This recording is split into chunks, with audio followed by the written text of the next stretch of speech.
Olá!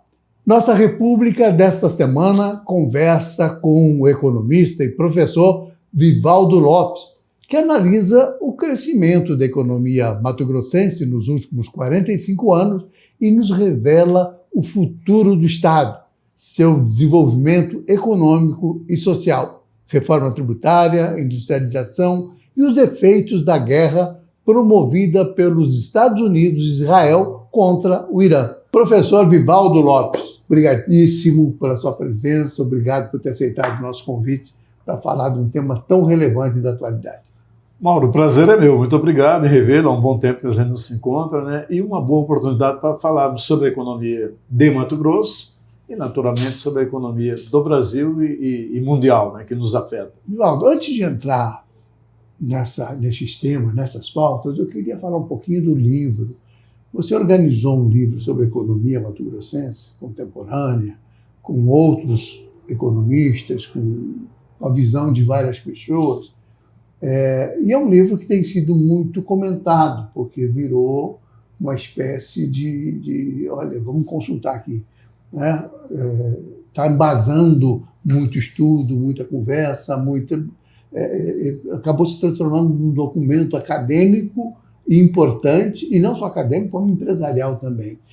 Qual foi a inspiração? Como é que Olha, isso Mauro, a surgiu? inspiração foi o seguinte: eu dei aulas durante 10 anos de economia na Faculdade de Economia da UFMT. E uma das disciplinas que eu lecionei é Economia Brasileira. É uma leitura contemporânea da economia do Brasil. E lá eu notei falta de um livro que condensasse bem, explicasse bem a economia de Mato Grosso. Por que Mato Grosso, nos últimos 45 anos, o que é 45? É da divisão de 79, 80 até 2025. Em 45 anos, Mato Grosso, que partiu de um estado que produzia para subsistência, num fenômeno mundial de produção agropecuária. O crescimento é absurdo. Absurdo. Se você pega os dados de crescimento da economia de Mato Grosso, é difícil se achar igual no mundo. Não dá mais para comparar o crescimento de Mato Grosso com os estados do Brasil. É preciso comparar com a Coreia do Sul, com o Vietnã, com lugares que tiveram China, talvez. China, com a China, quando você olha o crescimento médio de 30 anos. Então, o livro, a inspiração veio disso, a necessidade de ter um livro com interpretação de profissionais que vivem, estudam e pesquisam a economia de Mato Grosso. Por que Mato Grosso se tornou esse fenômeno econômico nos últimos 45 anos? Então, é fazer a leitura para trás, que fatos que engrenaram, que tracionaram a economia de Mato Grosso. Qual foi o gatilho? E depois, como está a economia de Mato Grosso neste momento? Qual a nossa participação no PIB nacional, no PIB na produção agropecuária de alimentos do Brasil e do mundo? E como estaremos nos próximos 45 anos? Vamos continuar crescendo forte nos próximos 40 anos? Ou nós vamos declinar um pouco? Ou vai ter uma nova turbina, né, de uma locomotiva de crescimento? Você não quer responder essas perguntas? Porque aí é só curiosidade. Eu lembro do governo Braille, eu entrevistava o próprio Braille como governador, empresário, etc. E eu cobrava muito a questão do fomento à agroindustrialização de Mato Grosso, por uma razão simples. Não era nem do desenvolvimento econômico, mas com a visão de que a indústria gera mais emprego, gera mais imposto, né? E paga melhor. E mais renda, né? Então, isso tem uma lógica melhor do que a produção agrícola de exportação de commodities, né? Me parece, não sou economista, mas é isso, mas eu sou um bom palpiteiro. Está correto. Mas o raciocínio meu era esse, né? Porque aí você tem... Porque o problema de você ter uma cidade no interior que vive basicamente da produção agrícola é que você precisa de investimento pesado em estrada, e é uma despesa em escola, em saúde, e tudo isso, toda essa infraestrutura, ela precisa existir, né?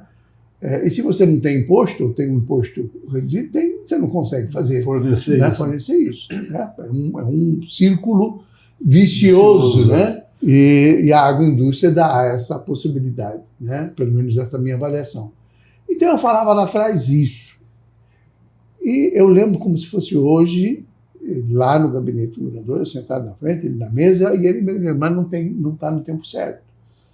Isso vai acontecer naturalmente, é um processo, né? Porque a gente tem muito problema, de fato, tinha muito problema, né? Porque Dante conseguiu resolver o problema da produção primária, né?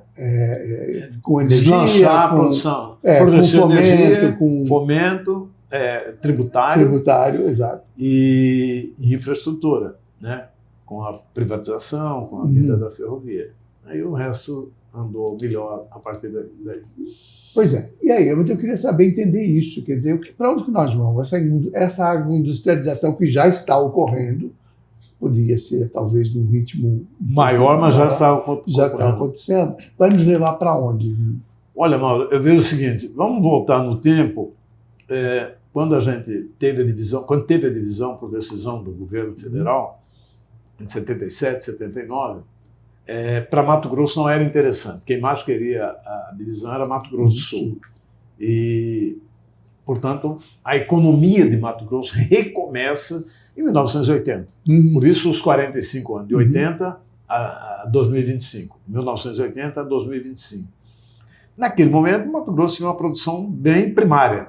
Fazia uma pecuária extensiva, basicamente arroz, milho, alguma coisa para sobrevivência e pouco para o mercado industrial. Veja bem, de lá para cá, aconteceram alguns fenômenos, alguns fatos que ajudaram a tracionar a economia de Mato Grosso. O primeiro foi tensão social lá no sul, e o governo federal precisava tirar gente de lá, que estava precisando de terra, reforma agrária, e aqui tinha terras em grande quantidade. As terras nossas eram um pouco férteis, terras de cerrado, só que aconteceu uma descoberta tecnológica, uma pesquisa da Embrapa, no Centro de Pesquisa da Embrapa, em Londrina, no Paraná, que os pesquisadores desenvolveram uma variedade de soja que poderia ser cultivada no cerrado, desde que aquele cerrado tivesse uma boa correção de solo, com calcário, e boa fertilização com fosfato, potássio e ureia e amônia. Com aquelas condições, os pesquisadores diziam que poderia produzir soja tão bem quanto no Paraná, no Rio Grande do Sul e Santa Catarina, que era onde produzia soja. Com uma vantagem de ter um território mais plano. Uma vantagem de ter grandes extensões de terra, baratas e planas e grande extensão. Esse foi o gatilho do fenômeno agropecuário de Mato Grosso. Vieram para cá os sulistas, que já tinham expertise de produzir, né? Que, por sua vez, já tinham expertise da genética deles, de italianos, alemães, de europeus, né? Portanto, são mais propensos ao empreendedorismo. Essa soma de fatores ajudou a aumentar, a turbinar a produção agropecuária em Mato Grosso. O resto aí é decisão de governo federal de oferecer terras baratas e crédito muito subsidiado para quem quisesse produzir nas terras do Cerrado. Isso foi liderado por um ministro que é de Minas, da área do Cerrado também, chamado Alisson Paulinelli. Criou a Embrapa no governo dele, de 73 para 74, e ela ajudou a turbinar. Aqui em Mato Grosso houve boa receptividade dos nativos, tanto líderes empresariais, líderes políticos, como o homem comum, recebeu bem os imigrantes sulistas. E é uma característica importantíssima da população. Ser receptiva, né? Extremamente refratária. Não, extremamente acolhedora. Então, essa conjugação de fatores ajudou a começar a produção. Claro, muita experimentação, muita sofrência, pouca infraestrutura, mas o governo fez a sua parte. Deu terras baratas, estimulou, deu crédito muito subsidiado, criou Conabs e armazenamento, companhia de para armazenar e para ajudar a comercializar. Fez a parte dele. Então isso já ajudou muito na década de 80 até 90, quando também começou a prosperar. Claro, tem um papel empresarial dos empreendedores que vieram para cá e resolveram ir para regiões que hoje são grandes cidades, como Duca, Sorriso, Nova Mutum, Primavera, entendeu? E muita gente que vendeu a preço alto no Sul e comprou muita terra aqui. Outro fator que ajudou muito foi também uma decisão do governo federal de privatizar a colonização, a ocupação de terra.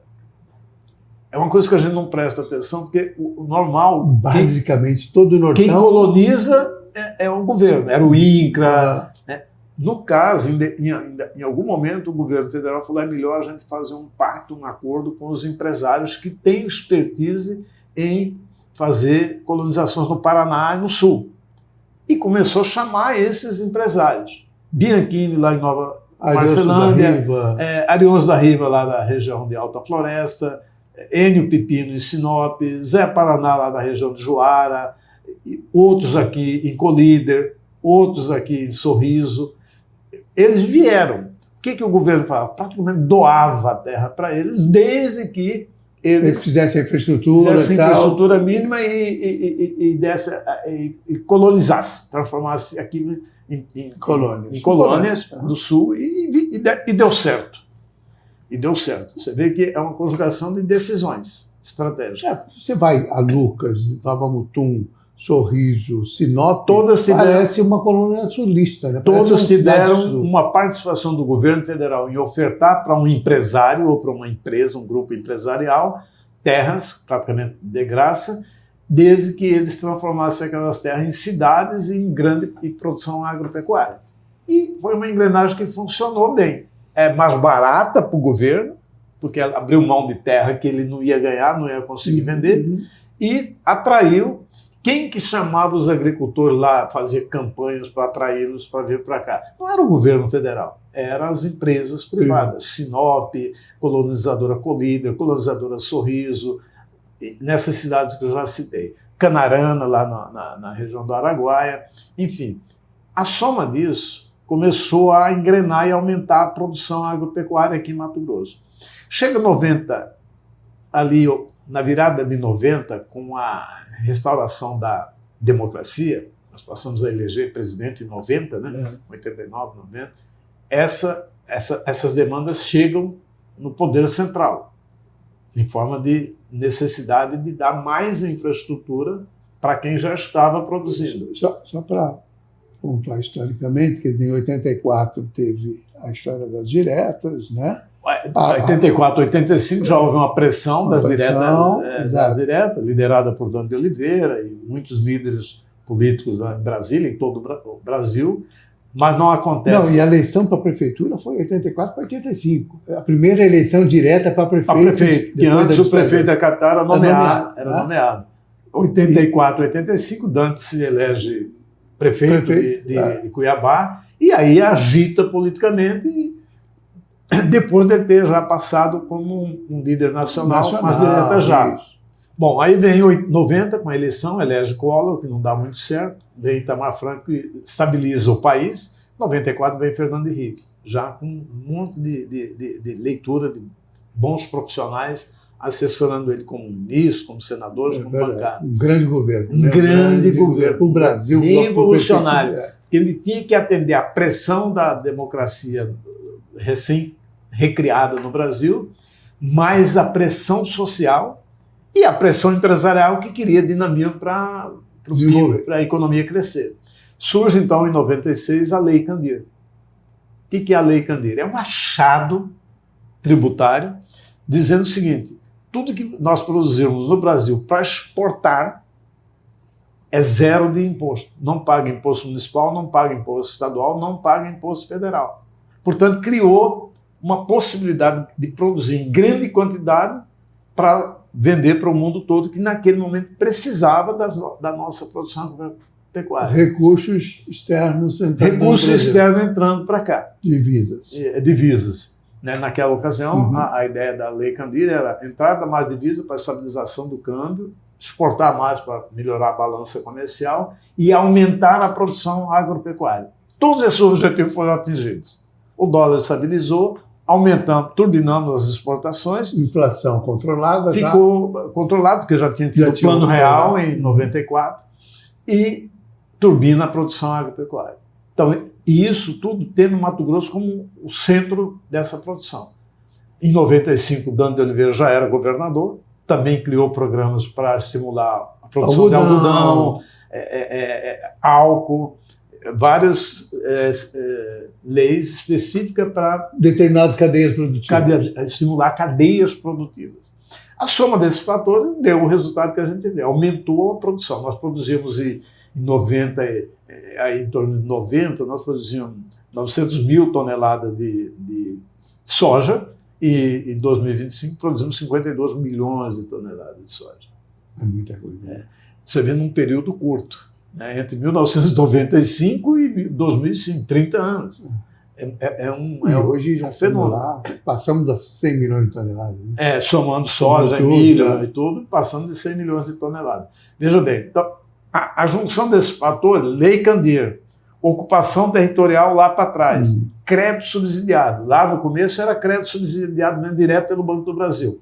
Mas depois, com o Fernando Henrique, com o Plano Real, estabilizou a economia, veio os planos safras, que também ajudam muito a financiar um curso subsidiado. O que é o plano safra? O governo fala, vamos pegar 2025, o governo fala, eu vou botar 600 bilhões de reais para financiar a produção agropecuária daquela safra, 2025. 600 bilhões. A taxa de juros vai ficar entre 6% e 8,5%.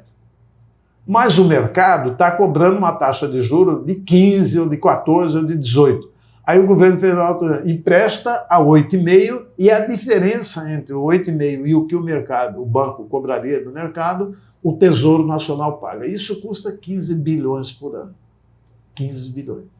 Que a sociedade... Então não é um dinheiro de graça, né? Não é de graça. O agricultor que toma, o pequeno, médio e grande agricultor, paga juros.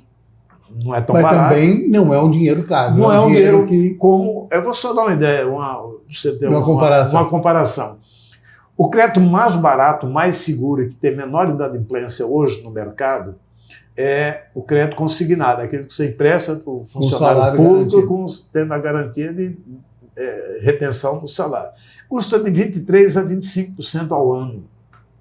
O plano safra custa, a determinado segmento, de 6,5%, 8,5%, no máximo 12% ao ano. Então é bem mais subsidiado, bem mais barato, que é justamente para estimular a produção. E dá resultado, porque a cada ano a gente está aumentando mais a produção agropecuária no Brasil. E o investimento em tecnologia. E o investimento em tecnologia. Outra medida importante que ainda foi tomada no governo Fernando Henrique foi uma quantidade de privatizações. Privatização de estatais, privatização da energia, privatização de bancos, privatização do saneamento e principalmente da operação de portos, de aeroportos, rodovias e ferrovias. Está investimento privado, dinheiro aí novo, você traz o dinheiro da iniciativa privada e poupa do governo federal para ações políticas que precisam mais do governo. Vivaldo, a gente vai dar uma pequena pausa para o intervalo comercial. E aí você vai concluir o histórico, que é importante para a gente contextualizar, entender como é que nós chegamos aqui, né? Aí entramos também no nosso assunto, na nossa grande pauta atual. Tem mais notícia boa para a saúde de Mato Grosso. E essa é daquelas que emocionam. Durante anos, no nosso estado, a gente viu milhares de pessoas enfrentando filas imensas à espera de uma cirurgia. E quando é com a saúde, a gente sabe que a ansiedade vem e quanto mais tempo passa sem notícia, maior o desespero vai tomando conta. Mas o governo do estado enfrentou o problema e criou em 2023 o programa Fila Zero. O nome já diz tudo. Tinha gente que esperava mais de 400 dias e hoje espera 4. Com o investimento do governo de Mato Grosso, em parceria com as prefeituras e com os consórcios intermunicipais de saúde, o programa já realizou mais de 550 mil procedimentos em todo o estado e quase 90 mil cirurgias. Incrível, né? A verdade é uma só. Estamos fazendo a saúde funcionar. Esse foi um recado do governo de Mato Grosso. Não saia daí, que eu volto num instante só. Nossa República está de volta essa semana, conversando com o professor, economista Vivaldo Lopes. No primeiro bloco você fez um apanhado de informações daí sobre o crescimento de Mato Grosso, essa transformação na economia mato-grossense. E eu queria que você finalizasse para a gente entrar aqui na pauta do nosso programa. Bom, Mato Grosso sai, então, de uma economia periférica, que participava com menos de 0,5%, abaixo de 0,4% do PIB nacional. Quer dizer, a nossa representação na economia brasileira era 0,4%. Tínhamos um PIB inferior a Mato Grosso do Sul, isso em 79, 80. E chegamos em 2025 com participação de 2,52%, quase 3% do PIB nacional. Já temos um PIB quase 2 vezes maior do que balança comercial. Já temos um PIB quase 2 vezes maior do que de Mato Grosso do Sul. Exportamos 31 bilhões de dólares todos os anos. Em 2025, exportamos 31 bilhões de dólares.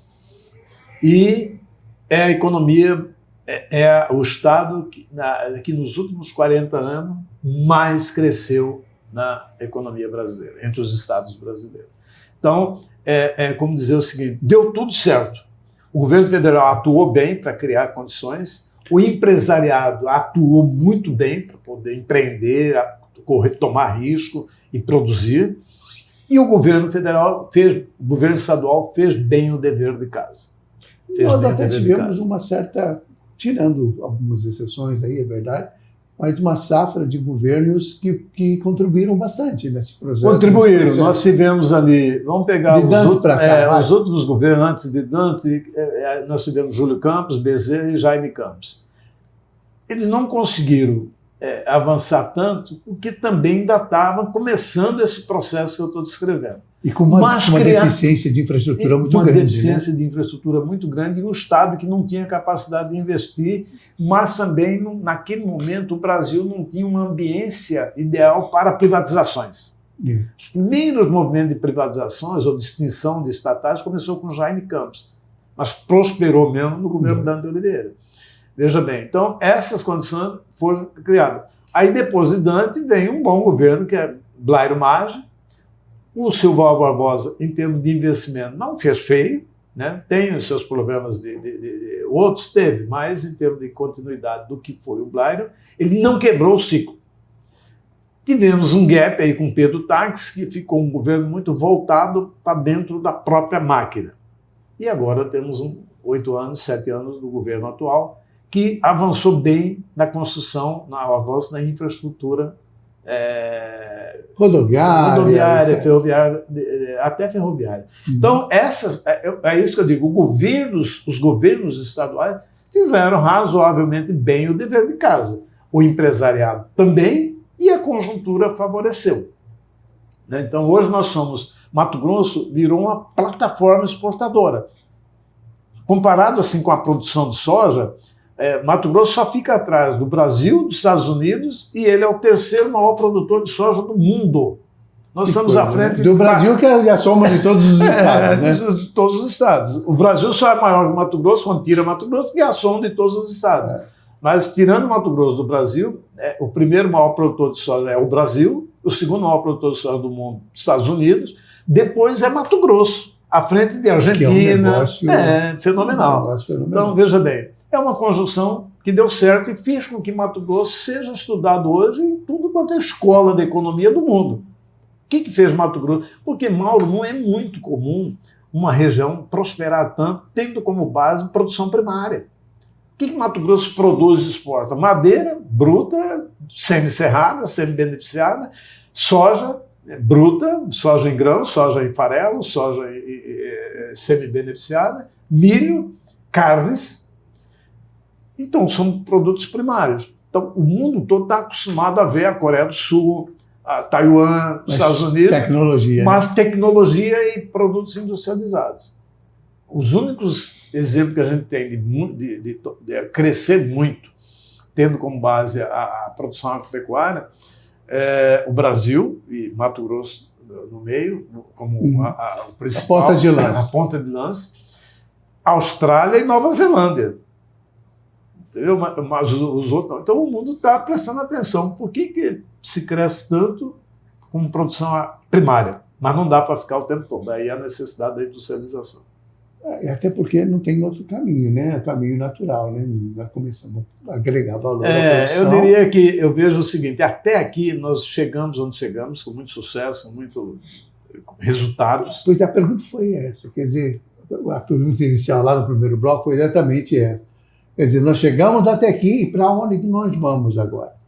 Essa industrialização ela vai manter Mato Grosso nesse processo de liderança, não só na produção primária, mas de liderança econômica, de virar um estado que não é mais periférico, mas que tem uma representação econômica forte, né? Forte. Quer dizer, não, eu vejo assim, sabe, Mauro? Que São Paulo tem um equilíbrio, né? Muita indústria e tem produção agrícola. São Paulo é um dos maiores produtores de alimento do Brasil. Ele produz morango, produz hortaliças, produz flores, produz frutas e produz também cana-de-açúcar, café, laranja. Mas 50 produtos. São Paulo tem uns 50 produtos na área de exportação, né? Que exportam e que é voltado para a alimentação.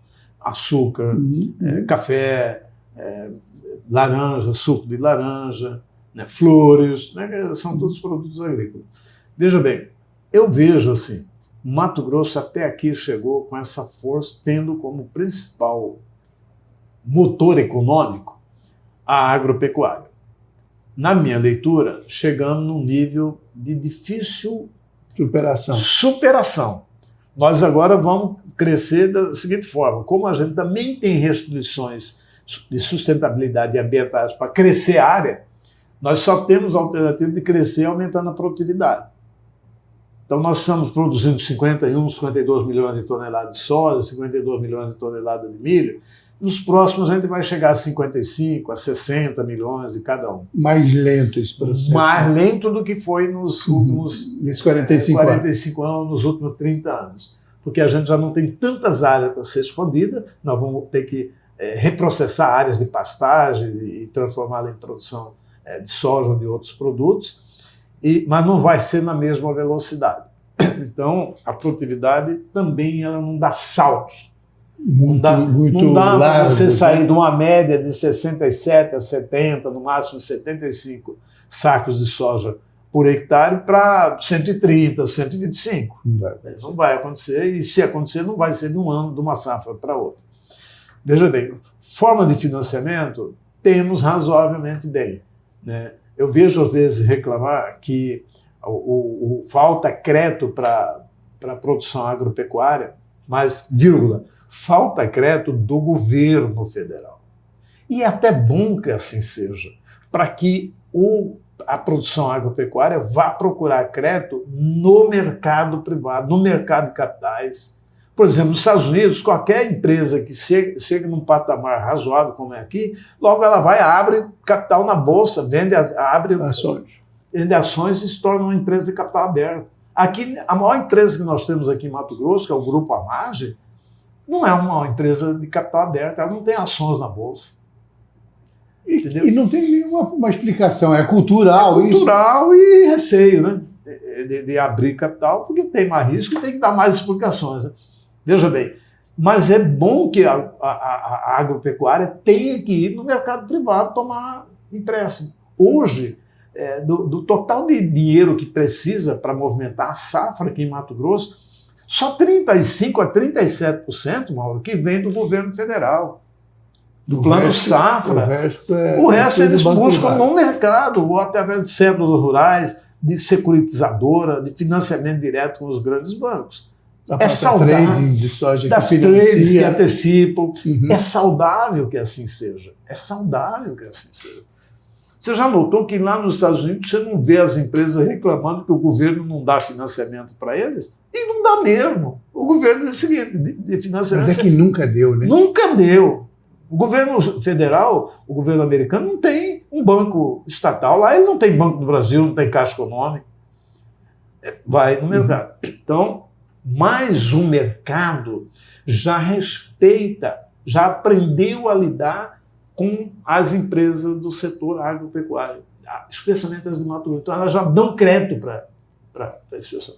Então, nós temos crédito. O sistema bancário privado também, né? O sistema privado, sabe que... Hoje tem até uma disputa, né? Quem vai dar mais dinheiro é a cooperativa. Cooperativo, é Bradesco, é Santander. É uma disputa boa, né? Porque cada um quer ofertar mais crédito rural do que o outro. Veja bem, então eu vejo que até aqui nós chegamos com essa força. Eu nas minhas aulas de economia, introdução à economia, tem que ser bem simplificada, né? Eu faço a seguinte analogia. Imagina que nós somos um superjato que avançamos, decolando e estamos voando em voo de cruzeiro. Nós precisamos tomar mais velocidade. Nós estamos com uma turbina, que é duas turbinas, uma turbina do setor agropecuário e uma turbina do setor de serviços de forma geral, comércio, atacado, varejo e serviço. Agora vem uma terceira turbina para a economia do Mato Grosso, que é a indústria, que é a industrialização, que é o processamento da nossa produção agropecuária. Vou dar um exemplo, Mauro. Em 2015, Mato Grosso produzia, e também, às vezes, assusta quando a gente fala que o que vai avançar é a industrialização.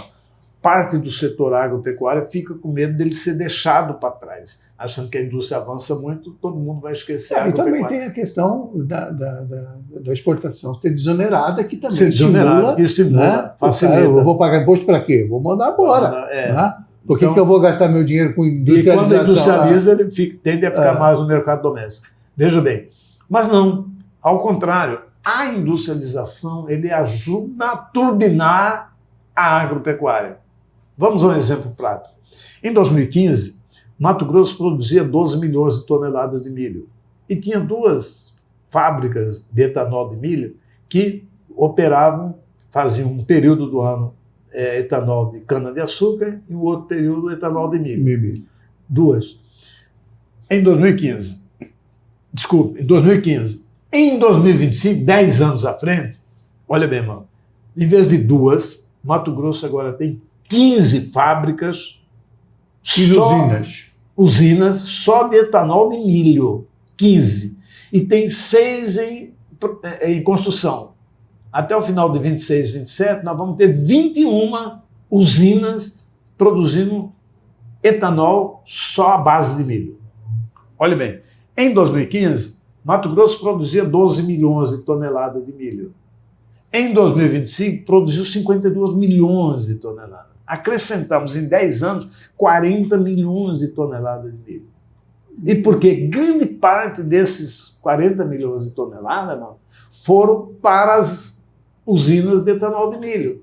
Elas viraram ração, viraram para frango, para suíno, para boi, para outros produtos. Uma grande parte dele foram entregues nas usinas para processamento de etanol de milho. Então, o que eu quero dizer isso? Quando há uma boa industrialização, ela demanda mais a produção de grãos, a produção primária, para ela poder transformar em produtos industrializados. Então, uma coisa não anula a outra, ao contrário, ela se estimula.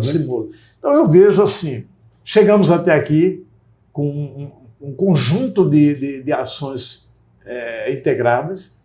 Eu falo integrado, parece que é tudo uma suavidade só. Não é uma briga. Você já teve no governo, eu também. É uma constante briga dos empresários achando que o governo não está dando apoio suficiente, o governo achando que os empresários só querem subsídio, não quer pagar imposto, mas quer infraestrutura e quer tudo mais. É aquela briga de sempre, até chegar no meio termo ali que é saudável para os dois lados.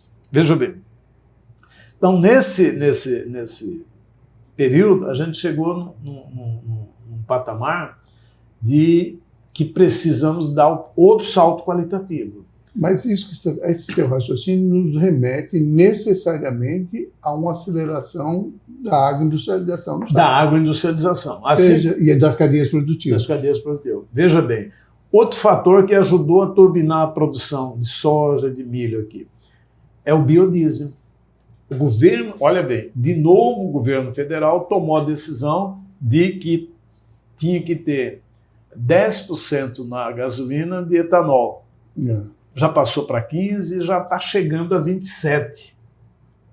E também estabeleceu... No diesel a mesma coisa. No diesel a mesma coisa. Então, o diesel tinha que ter biodiesel. De onde que vem o biodiesel? Basicamente vem da soja. Vem de outros produtos, vem do sebo, vem mas vem da soja. Então, também exige mais produção. Então, a mistura de etanol na gasolina e biodiesel no diesel ajudou também a aumentar a produção agropecuária. Ao mesmo tempo, estimula a industrialização. Nós não tínhamos fábricas de biodiesel aqui em Mato Grosso. Agora deve ter pelo menos umas 12. Porque tem uma demanda para misturar. Tem demanda, está saindo e tá avançando tecnologicamente. E também. Mais, os grupos normalmente são eles próprios. Né? Boa parte de grupos agropecuários acaba montando uma usina para processar, industrializar a sua própria produção. Que é uma otimização correta, né? Diversificação correta. Ele diversifica e garante o fornecimento do insumo para o biodiesel. Você acha, por exemplo, Vivaldo, esse papo é apaixonante, né? Eu vejo, por exemplo, a região de Cartas, a região oeste de Mato Grosso. Cartas é um município o maior produtor de carne bovina do estado. Possui o maior rebanho bovino nessa região. Mas não tem curtume, não tem frigorífico, não tem indústria calçadista, e fica nessa coisa. E a gente vê também uma das regiões mais atrasadas se comparadas economicamente. Porque Cartas, eu vejo assim, sabe, ela tem umas engrenagens que precisam ser bem resolvidas. Ela tem que ter uma melhor logística. E ela foi impedida pela hidrovia. Não ter a hidrovia é um atraso para Cartas. É bom que a gente registre isso, porque o povo que está no mundo político, às vezes, não pode falar como eu falo, eu sou um economista, um consultor independente. Mas foi sim um atraso para Cartas a não viabilização da hidrovia. A não existência da hidrovia inviabiliza a ZPE, que é um centro de produção industrial. Para exportação, né? Você vai produzir uma grande quantidade para exportar, não dá para você calibrar tudo aquilo saindo de rodovia. Não tem como. Segundo, ela não ter uma ferrovia. Aliás, essa grande indústria de carne, levar a ferrovia até lá, né? Para que ela se integre, é isso. Na verdade, o ideal é a ferrovia passar por Cartas e ir para Porto Velho. Porque, em termos de logística, é difícil você sair para pegar uma mercadoria lá e voltar. Que é 200 quilômetros de Cuiabá. Então, Cartas tem que ser um entreposto, onde chega a hidrovia, chega a rodovia, chega a ferrovia, mas segue adiante no rumo, por exemplo, de Porto Velho. Que ela tanto leva a produção daqui, que passa para cá, e de lá sai, como alvo ter frete de retorno. Então, acho que isso viabilizaria muito Cáceres. Agora, Mauro, quando a gente fala do crescimento econômico de Mato Grosso, nós temos aí duas chagas ainda que não resolvemos bem, apesar do forte crescimento econômico.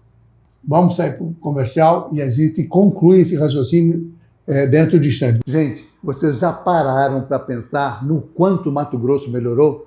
Parece até que foi há muito tempo, mas há 8 anos o governo estava quebrado. Salário atrasava, escolas eram de lata, UTIs fechavam. Por isso, eu sempre digo, é fundamental saber cuidar das contas. E aí que os resultados aparecem. A educação estadual saltou da 22ª para a 8ª melhor do Brasil, com muito investimento e trabalho. O governo entregou 50 escolas novas em todo o estado.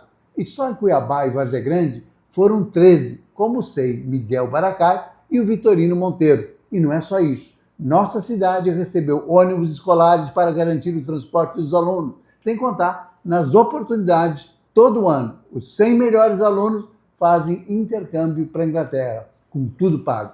E os profissionais da educação recebem 14º e 15º salário, quando atingem as metas. Não dá para negar, está muito melhor viver em Mato Grosso. Não saia daí que eu volto num instante só. Nossa República está de volta. Vamos aqui para o último bloco do nosso programa de hoje. Você falava no último bloco sobre dois gargalos, duas questões mal resolvidas em Mato Grosso, sob o ponto de vista da economia, do desenvolvimento econômico. Desigualdades regionais e desigualdades sociais. Mato Grosso, apesar de ter fenômenos de crescimento, como Sapezal, Campo Novo dos Parecis, Nova Mutum, Sinop, Campo Verde, Primavera, Rondonópolis, mas nós temos também Jangada, Barão do Melgaço, Alto Paraguai, que é a minha cidade, Acorizal, Santo Antônio do Leverger, Campinópolis, entendeu? Que ficaram para trás nesse ritmo de crescimento. Então, esses descompassos regionais, eu vou só dar um dado. Por exemplo, quando o IBGE divulgou o PIB per capita das cidades do Brasil, aqui está em primeiro lugar Campo Novo dos Parecis. Tem 479 mil de renda média lá, enquanto a média do Brasil é 52 mil. Mas é uma cidade pequena, com alta concentração de renda e grande produção. Veja bem, então, essas duas nódoas, né? Desigualdade regional entre as cidades e as regiões e desigualdades sociais, agora eu acho que chegou num ponto em que o governo pode dedicar mais atenção a isso. Porque o governo gastou muita energia para criar as condições, o ambiente de desenvolvimento ideal para o setor público, mas principalmente para o setor privado. Certo? Subsídios. Hoje a infraestrutura. Ofereceu infraestrutura. Tá certo? Por exemplo, aqui em Mato Grosso, até os aeroportos regionais foram privatizados pelo governo federal. A ferrovia que temos aqui é uma ferrovia 100% privada. E o governo atual privatizou vários trechos rodoviários. É ruim quando você paga o pedágio, mas é bom porque a empresa privada fica responsável pela manutenção daquilo e desonera o orçamento para liberar mais dinheiro para a saúde, para a educação. E na infraestrutura ainda não tem. E no apoio social. Veja bem, então, na minha leitura, o próximo desafio dos próximos governadores que vão ter aí a partir de 2027, o grande desafio, na minha leitura, são esses três. Primeiro, atacar e solucionar bem as desigualdades regionais e as desigualdades sociais, com um conjunto de políticas que envolve o governo federal, que envolve o governo estadual e, principalmente, envolver a iniciativa privada. Eu vejo que um governo com boa credibilidade ele pode movimentar a iniciativa privada para fazer programas sociais com recompensações tributárias. Segundo grande desafio que eu vejo para frente é a industrialização.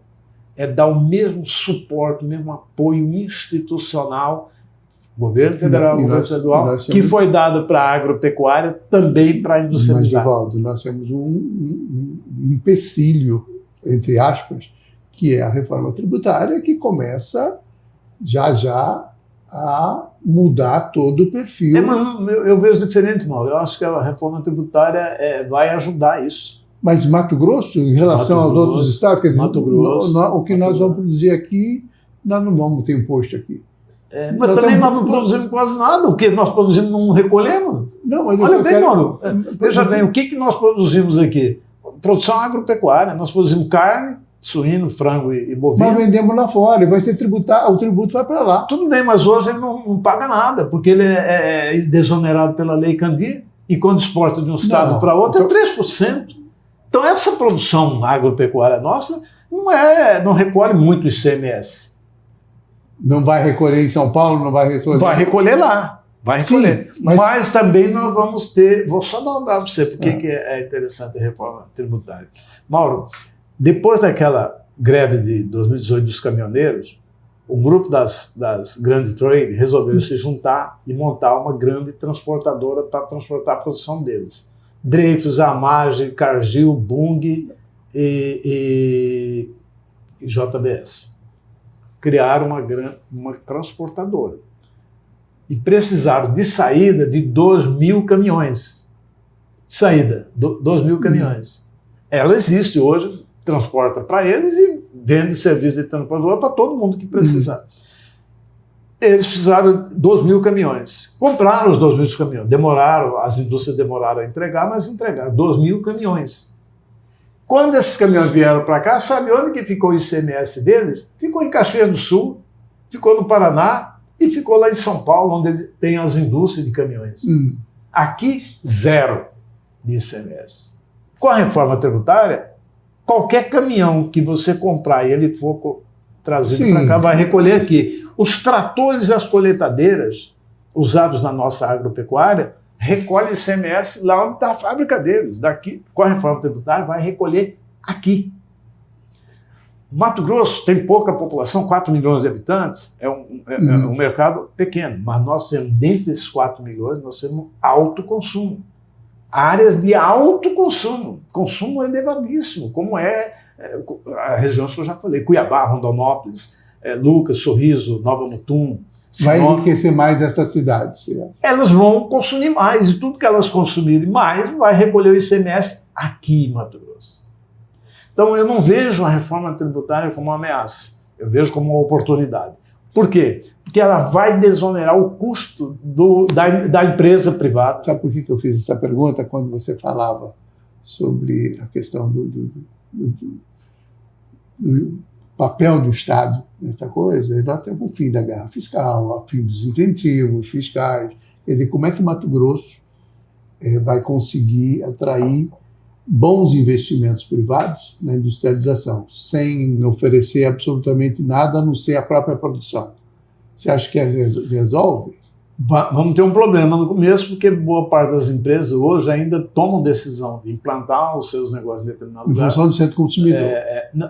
Ainda usa o benefício tributário para ir para um lugar ou para outro. Primeira decisão de quem vai implantar uma fábrica, um negócio, não é o benefício tributário, é as oportunidades do negócio. Tem insumo perto, por exemplo, eu vou dar um exemplo. Quando em 2010 ou 2009, não me lembro, a Sadia resolveu construir a maior fábrica dela lá em Lucas do Rio Verde, não foi apenas pelos incentivos tributários, é porque 95%, Mauro, da ração está lá. Está lá. 95% da ração de um suíno ou de um frango é soja, sorgo e milho. Estão lá do lado da fábrica. Antes ele tinha que pegar essa soja, levar até Toledo, virar a ração para alimentar lá e depois mandar... o custo disso acaba sendo bem maior do que estruturar uma fábrica lá. Do que estruturar uma fábrica lá. Claro, depois e distribuir o produto. E distribuir o produto para lá, que está longe uma parte do consumo. Depois que ele decidiu isso, ele vai ver se tem um incentivo fiscal que reduz ainda mais o custo dele. O governo também não pode você usar... Está sendo absolutamente otimista em relação a reforma tributária, sim. Eu sou muito otimista. Acho que vão ter problema no começo para adaptar e vai ter problema para as empresas. Vou dizer por quê. Para os governos também? Nada no período do primeiro ano de adaptação. Mas tem tempo. Isso vai acontecer em 2033, né? Dá tempo para se adaptar. É que o tempo voa, né? Principalmente para quem está lá no governo. Né? Veja bem, irmão. Por que vai dar problema para as empresas? Porque hoje, uma empresa, vamos pegar uma empresa que vendeu um produto dia 1º de março. Nós estamos em março. Ela tem que recolher ICMS. Ela tem 45 dias para recolher esse ICMS. Vira março, normalmente ela recolhe dia 10 ou dia 20 de abril. No mês subsequente. Nesse período, como quando você compra sua mercadoria, você já recolhe junto o ICMS, ele fica no caixa da empresa. Vira um capital de giro para ela. Se ele sonega, resolve não pagar, aquilo vai para o caixa mesmo, né? Mas considerando que ela paga normalmente, ela tem 40, 30 dias a 40 para trabalhar com esse dinheiro. Com a reforma tributária, vai ser usado no Brasil um instrumento chamado split payment, que se fosse traduzir seria pagamento fatiado, pagamento parcelado. Mauro, é o seguinte, você foi lá, comprou uma camisa lá no shopping, na hora que você comprou a camisa e pagou, naquele mesmo momento, o dinheiro você paga no caixa da empresa, a parte da empresa fica com ela, uma parte do tributo, que é a CBS, Contribuição de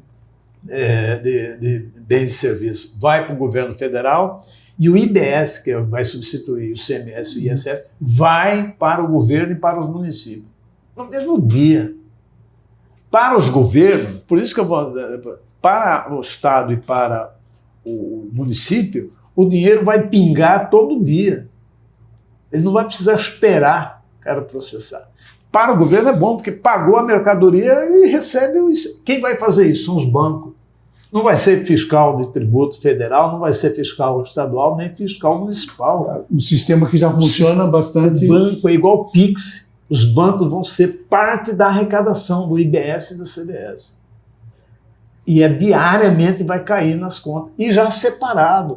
Hoje o ICMS é recolhido, vamos dizer que, de novo no exemplo, dia 1º de março ele vendeu uma mercadoria, vai para o Estado, aí uma semana depois que vai lá para o município.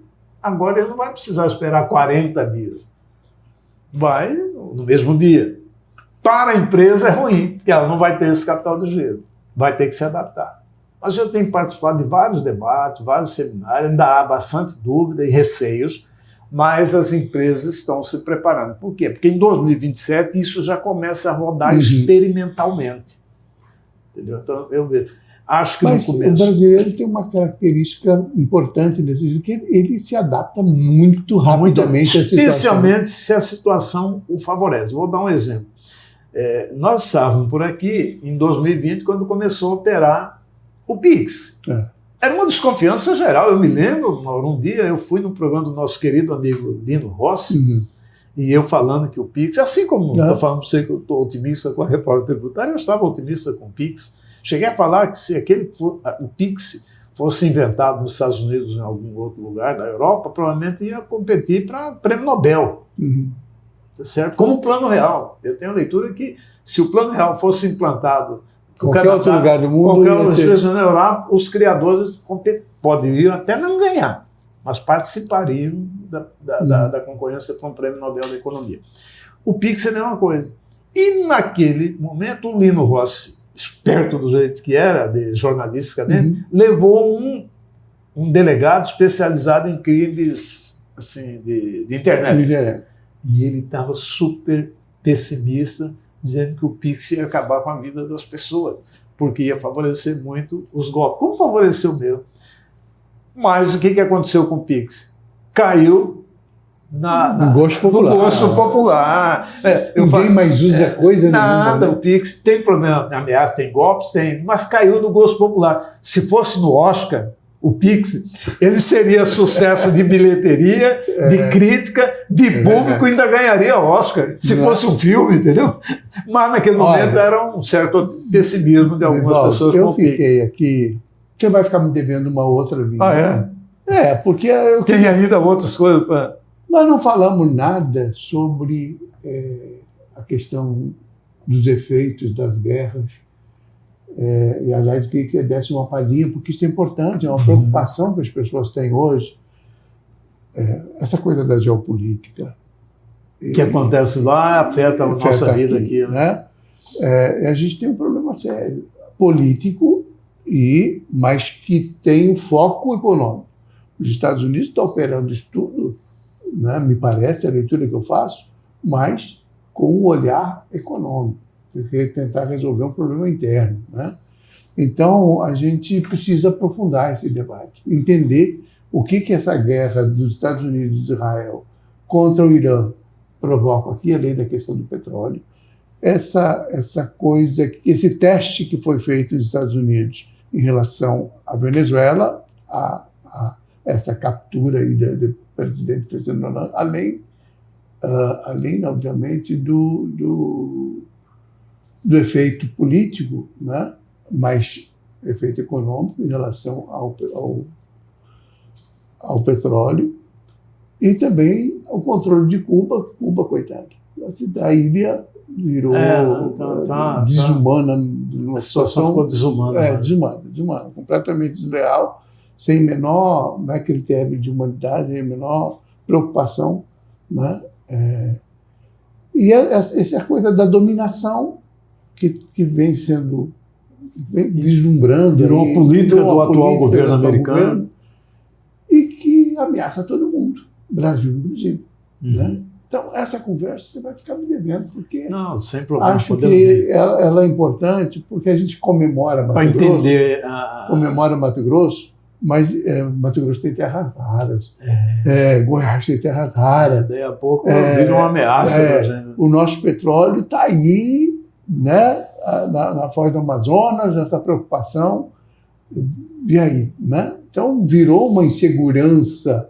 E aí eu econômica, uma incerteza. Olha, mas eu vou dar uma palhinha só sobre os efeitos da invasão, imediatos da invasão do Irã e dos Estados Unidos e Israel com relação a nós. Como que chega aqui para a gente? Chega o aumento do petróleo. Aumenta o petróleo, aumenta o preço dos combustíveis, aumenta o preço dos combustíveis, aumenta tudo. Porque todas as nossas mercadorias são transportadas em caminhões que consomem diesel. O diesel teve um aumento de mais de 20% entre o dia que começou a guerra e até agora.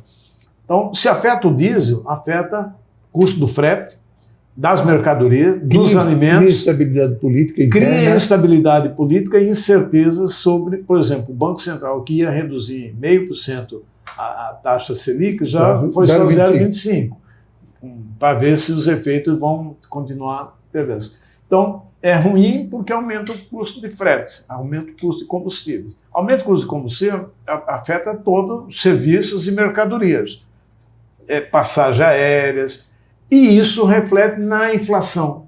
Se aumenta a inflação, o Banco Central para de reduzir, e se brincar, pode até voltar a aumentar. Né? Então, os efeitos das loucuras do senhor Trump são essas: desestabilizar, criar incertezas econômicas para investimentos daqui para frente, afeta o câmbio. Quando afeta o câmbio, afeta também uma série de outros custos que têm interligação com o câmbio, com o dólar, e principalmente aumenta a inflação. Nossa República vai ficando por aqui. Até a próxima semana, com uma nova e importante entrevista, tal como essa aqui, com o economista Vivaldo Lopes. Conto sempre com a sua audiência.